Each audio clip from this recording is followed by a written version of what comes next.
പറയുന്ന 4 കാര്യങ്ങൾ ലഭിച്ചവനുണ്ടല്ലോ, അവന് ദുനിയാവിലും പ്രയാസമില്ല, ആഖിറത്തിലും പ്രയാസമില്ല, അവൻ രക്ഷപ്പെട്ടവനാണെന്ന് നബി മുഹമ്മദ് മുസ്തഫ സല്ലല്ലാഹു അലൈഹി വസല്ലം. അല്ലാഹു നമ്മളെ രക്ഷപ്പെടുത്തുമാറാകട്ടെ, അല്ലാഹു നമ്മളെ രക്ഷപ്പെടുത്തുമാറാകട്ടെ. അപ്പൊ ആ 4 കാര്യങ്ങളിൽ ഒന്നാമത്തെ കാര്യം എന്താ? എൻ്റെ പ്രിയപ്പെട്ട സഹോദരങ്ങളെ, അല്ലാഹു ചെയ്തു തന്ന അനുഗ്രഹങ്ങൾക്ക് നന്ദി രേഖപ്പെടുത്തുന്ന ഒരു മനസ്സ്. അല്ലാഹു നമുക്ക് ചെയ്തു തന്ന അനുഗ്രഹങ്ങൾ, ആ അനുഗ്രഹങ്ങൾക്ക് നന്ദി രേഖപ്പെടുത്തുന്ന ഒരു മനസ്സ് ആർക്കുണ്ടോ അവൻ രക്ഷപ്പെട്ടവനാണെന്ന് നബി മുഹമ്മദ് മുസ്തഫ. ആ ഒരു മനസ്സ് എനിക്കോ നിങ്ങൾക്കോ ഉണ്ടോ? നമ്മൾ ചിന്തിക്കുക. അല്ലാഹു നമുക്ക് നൽകിയിരിക്കുന്ന അനുഗ്രഹങ്ങൾ എണ്ണിയാൽ ഒരു കണക്കുമില്ലാത്ത അനുഗ്രഹങ്ങളാണ്. അനുഗ്രഹങ്ങൾ മാത്രമേ ഉള്ളൂ. നമ്മൾ ആ അല്ലാഹു ചെയ്തെന്ന അനുഗ്രഹങ്ങൾക്ക് നന്ദി രേഖപ്പെടുത്താൻ ഒരു മനസാക്ഷിയെങ്കിലും, ഒരു മനക്കുത്തെങ്കിലും എനിക്കോ നിങ്ങൾക്കോ ഉണ്ടോ? എന്റെ പ്രിയപ്പെട്ട സഹോദരങ്ങളെ, ഇങ്ങനെ വാങ്ങാനുള്ളതല്ലല്ലോ, തിരിച്ച് കുറച്ചെങ്കിലും കൊടുക്കണ്ടേ? അല്ലാഹുവിന്റെ പ്രവാചകൻ സല്ലല്ലാഹു അലൈഹി വസല്ലമ തങ്ങൾ ഈ പ്രപഞ്ചം തന്നെ സൃഷ്ടിക്കാൻ കാരണക്കാരനായ നബി മുഹമ്മദ് മുസ്തഫ സല്ലല്ലാഹു അലൈഹി വസല്ലമ തങ്ങൾ അങ്ങനെയായിരുന്നില്ല. പ്രവാചകന് പടച്ചവനെ അതാണ് ആയിഷ ബീബി റളിയല്ലാഹു തആല അൻഹ പോലും പാതിരാത്രിയുടെ നിശബ്ദതയിൽ എഴുന്നേറ്റ് നിന്ന് സുഖമില്ലാത്ത സമയത്ത് പോലും അല്ലാഹുവിന്റെ പ്രവാചകൻ അവിടെ നിന്ന് നമസ്കരിക്കുന്നത് കണ്ടപ്പോ, കാലതാ നീര് കെട്ടിയ രീതിയിൽ നമസ്കരിച്ചു കൊണ്ടിരിക്കുന്ന പ്രവാചകൻ ഇത്രയും പ്രയാസത്തിൽ നമസ്കരിക്കുന്നത് കണ്ടപ്പോ അല്ലാഹുവിന്റെ റസൂല് ചോദിക്കുന്നു, നബിയേ യാ റസൂലല്ലാഹ്, എന്തിനാ ഇങ്ങനെ പ്രയാസപ്പെടുന്നത്? എന്തിനാണ് ഇതുപോലെ നമസ്കരിക്കുന്നത്? അല്ലാഹു അങ്ങാണല്ലോ സ്വർഗം തുറക്കുന്നത്, അങ്ങയുടെ വന്നതും വരാനിരിക്കുന്നതുമായ സർവ്വ പാപങ്ങളും അല്ലാഹു പുറത്തു തന്നിട്ടുണ്ടല്ലോ, പിന്നെ എന്തിനാണ് ഇതുപോലെ കിടന്ന് കഷ്ടപ്പെടുന്നതെന്ന് ലോകത്തിന്റെ നേതാവിനോട് തന്റെ പ്രിയപ്പെട്ട ഭാര്യയായ ആയിഷ ബീബി റളിയല്ലാഹു തആല അൻഹ ചോദിക്കുമ്പോ അല്ലാഹുവിന്റെ റസൂല് പറഞ്ഞു, ആയിഷ, അല്ലാഹുവിന്റെ പ്രവാചകൻ അവിടെ നിന്ന് പറഞ്ഞല്ലോ, ആയിഷ, അല്ലാഹുവിന് നന്ദിയുള്ള ഒരു അടിമയാകണ്ടേ ആയിഷ. എന്റെ പ്രിയപ്പെട്ടവരെ, പ്രവാചകൻ പോലും ഇങ്ങനെ ചെയ്തെന്ന് ചരിത്രം പറയുമ്പോ ഞാനും നിങ്ങളും എങ്ങനെയാണ് പടച്ചവനെ ശുക്ർ ചെയ്യുന്നത്? നമ്മുടെ നാവ് കൊണ്ട് ഒരു അൽഹംദുലില്ലായാണല്ലോ ഏറ്റവും കുറഞ്ഞ ഒരു നന്ദിയാണ് അൽഹംദുലില്ലാ. നമ്മളിൽ എത്ര പേരാ സഹോദര അങ്ങനെ പറയാറുള്ളത്? ശുക്ർ ചെയ്യാനുള്ള മനസ്സ് നമ്മളിൽ എത്ര പേർക്കാണ്?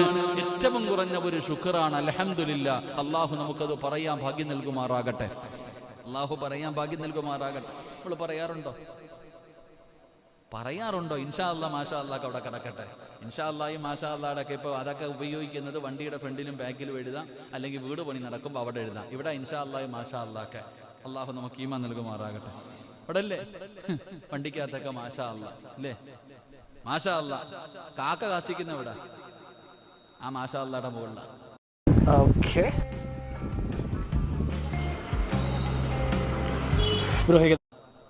നിങ്ങൾ ചിന്തിച്ചു നോക്ക്.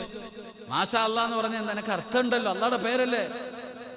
ആ മാഷാ അല്ലാഹ് വണ്ടിയുടെ ഫ്രണ്ടിൽ എഴുതി വെക്കും, പൊടിയടിച്ച് കിടക്കും. കാക്ക വന്ന് കാഷ്ടിക്കും. വല്ല ബോധമുണ്ടോ? ആ പിന്നെന്താ മാഷാ അല്ലാഹ്. പിന്നെ കാണണമെങ്കിൽ വലിയ മനോഹരമായ വീടുണ്ടാക്കിയിട്ട് അതിന്റെ മുന്നിൽ എഴുതി വെച്ചിട്ടുണ്ട് മാഷാ അല്ലാഹ്. അതവിടെ അല്ല എഴുതി വെക്കേണ്ടത്. അല്ലാഹു ഈമാൻ തരുമാറാകട്ടെ. നബി സല്ലല്ലാഹു അലൈഹി വസല്ലമ തങ്ങൾ അത്ഭുതകരമായ കാര്യങ്ങൾ കാണുമ്പോൾ മുത്തുനബി പറയും സുബ്ഹാനല്ലാഹ്. എന്താ പറയാ? എന്തിനത് പറയണേ? അത്ഭുതകരമായ കാര്യങ്ങൾ അങ്ങനെ പ്രവാചകൻ പറഞ്ഞു കഴിഞ്ഞാൽ സഹാബത്ത് എന്തോ മനസ്സിലായി, എന്തോ സംഭവം നടന്നിട്ടുണ്ടെന്ന് ചോദിക്കുക, എന്താ നബിയെ?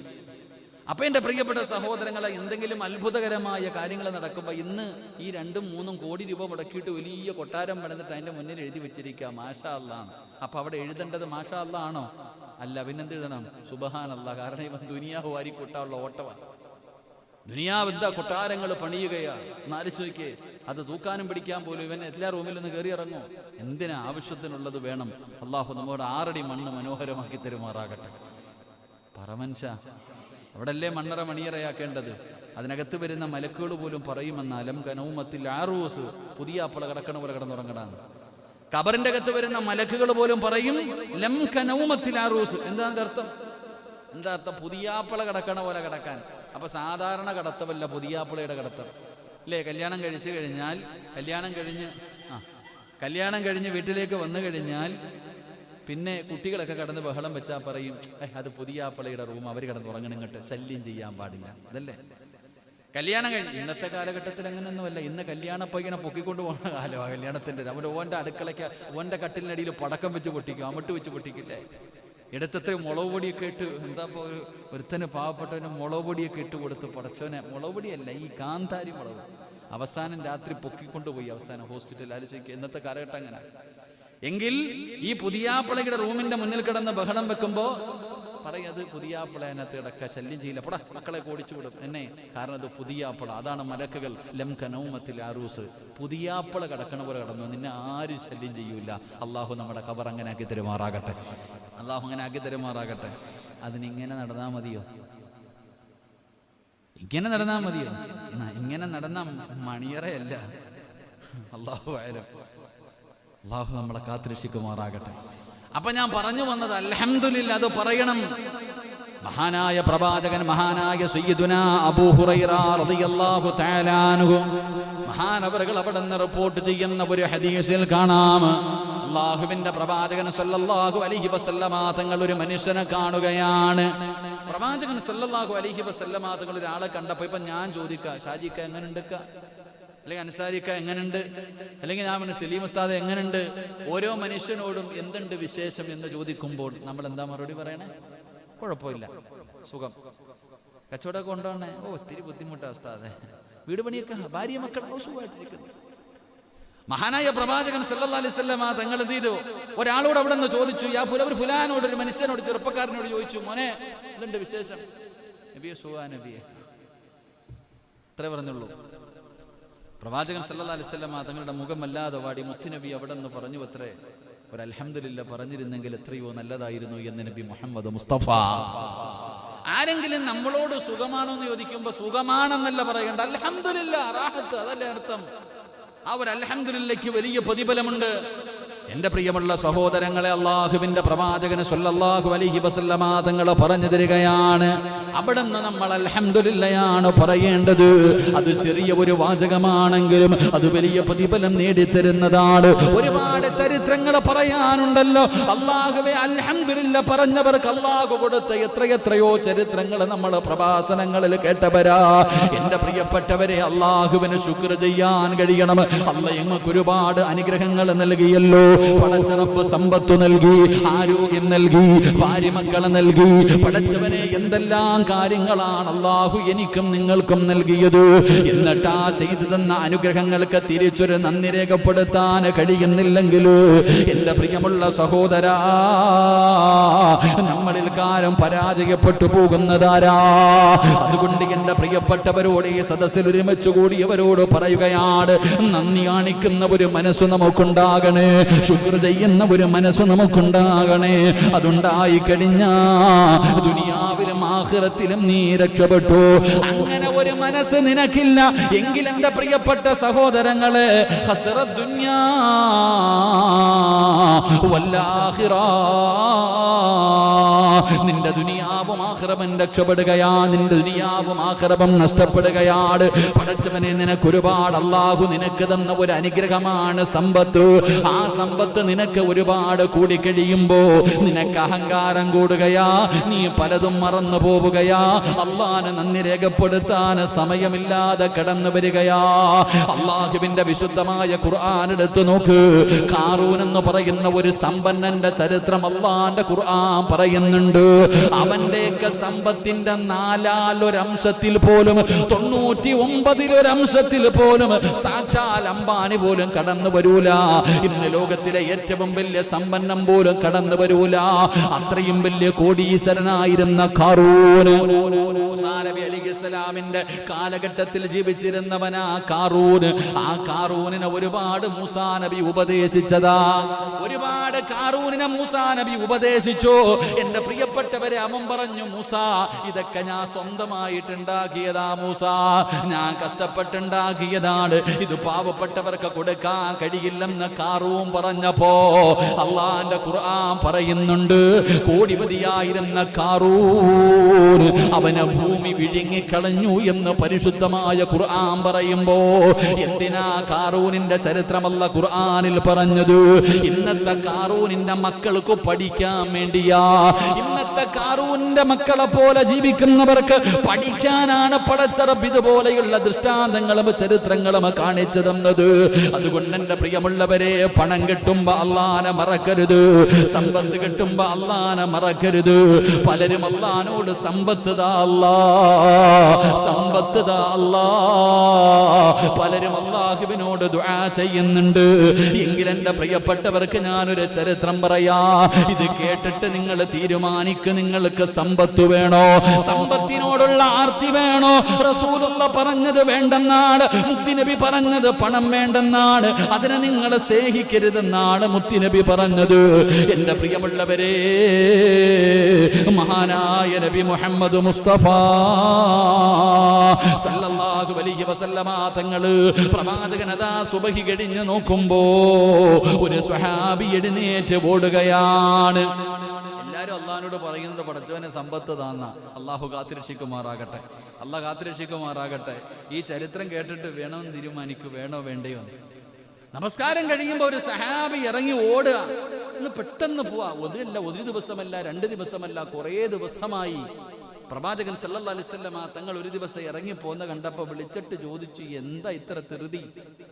നിനക്ക് അള്ളാഹിനോട് ചോദിക്കാനൊന്നുമില്ല, നീ ഓടുന്നല്ലോ. നിസ്കാരം കഴിഞ്ഞിട്ടുള്ള ദുആയ്ക്ക് ഉത്തരമുണ്ടല്ലോ, നിസ്കാരം കഴിഞ്ഞിട്ടുള്ള ദുആയ്ക്ക് ഉത്തരമുണ്ട്. അള്ളാഹു നമുക്ക് ഈമാൻ തരുമാറാകട്ടെ. ഉത്തരവില്ലേ? ഉണ്ട്. കൂട്ടപ്രാർത്ഥനയ്ക്കേ വിഷയമുള്ളൂ. क्या आप भी मार्केट्स में इन्वेस्ट करना चाहते हैं लेकिन कंफ्यूज है अपने लिए? तो चिंता किस बात?